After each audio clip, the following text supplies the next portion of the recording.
Well, hello, my beautiful sponges, and now we jump into 2 Samuel. Now, if you remember, we left off with the death of Saul and Jonathan, and a lot of tragedy happening there.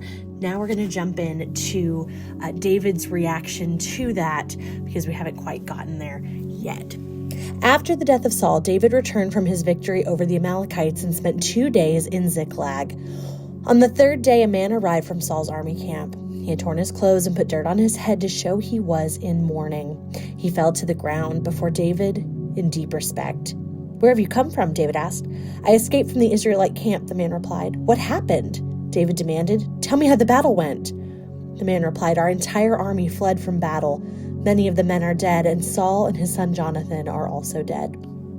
"How do you know Saul and Jonathan are dead?" David demanded of the young man.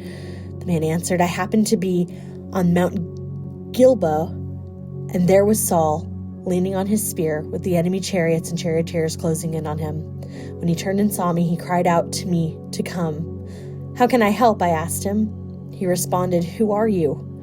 'I'm an Amalekite,' I told him. Then he begged me, 'Come over here and put me out of my misery, for I am in terrible pain and want to die.' So I killed him," the Amalekite told David, "for I knew he couldn't live. Then I took his crown and his armband, and I have brought them to you here, my lord." David and his men tore their clothes in sorrow when they heard the news. They mourned and wept and fasted all day for Saul and his son Jonathan, and for the Lord's army and the nation of Israel, because they had died by the sword that day.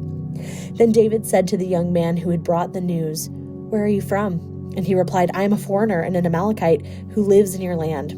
"Why were you not afraid to kill the Lord's anointed one?" David asked. Then David said to one of his men, "Kill him." So the man thrust his sword into the Amalekite and killed him. "You have condemned yourself," David said, "for you yourself confessed that you killed the Lord's anointed one." Then David composed a funeral song for Saul and Jonathan, and he commanded that it be taught to the people of Judah. It is known as the Song of the Bow, and it is recorded in the book of Jashar. "Your pride and joy, O Israel, lies dead on the hills. Oh, how the mighty heroes have fallen.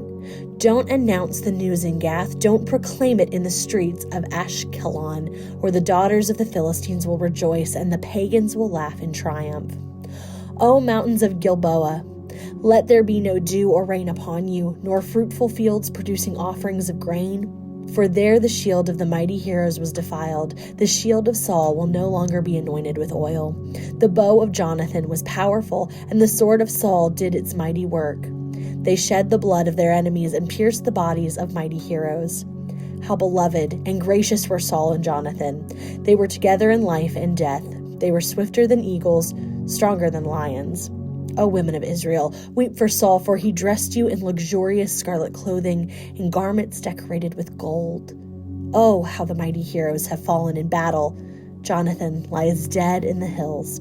How I weep for you, my brother Jonathan. Oh, how much I loved you, and your love for me was deep, deeper than the love of a woman. Oh, how the mighty heroes have fallen. Stripped of their weapons, they lie dead." Well, tomorrow gets a little exciting as David is anointed King of Judah. Stay tuned for that and have a lovely whatever the time of the day you're having.